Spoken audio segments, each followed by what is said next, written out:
Après plus de 2 semaines de manifestations dans le sud de la Chine causées par les saisies illégales de terrain, le Premier ministre chinois Wen Jiabao a déclaré que les droits de propriété des agriculteurs devaient être protégés.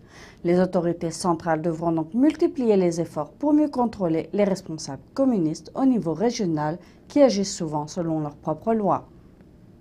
À la fin du mois de décembre dernier, les habitants de Wuhan, de la province de Guangdong, lassés d'être maltraités et de voir leurs terres confisquées, ont chassé de leur village les représentants du Parti communiste et du régime chinois. Après cet incident, le Premier ministre chinois Wen Jiabao a annoncé lors d'une conférence sur les affaires rurales que les autorités devraient désormais mieux protéger les droits des agriculteurs. Il a également précisé que les droits des propriétés des agriculteurs ne devraient plus être sacrifiés pour réduire les coûts d'urbanisation et d'industrialisation. Il reste à savoir comment Wen Jiabao pourrait mettre un terme aux confiscations des terres alors que le Parti communiste accepte, voire encourage cette pratique depuis des décennies. Les saisies illégales de terrain représentent clairement l'utilisation extrême du pouvoir, des atrocités, de la tromperie et de la cupidité par le régime communiste ces 20 dernières années. Ce n'est pas un problème que Wen Jiabao peut seul résoudre. C'est un problème lié au système, une conséquence inévitable du système communiste.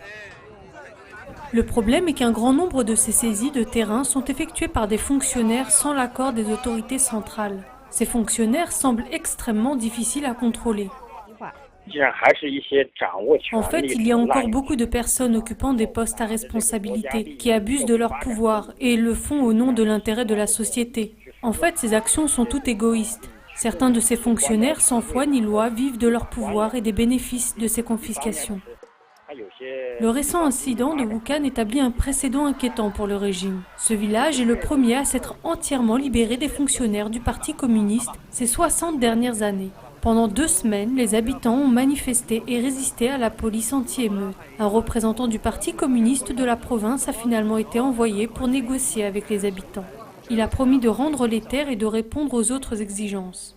De nombreux autres villages chinois sont confrontés à ce problème de saisie de terres et pourraient aussi devenir le centre de nouvelles révoltes.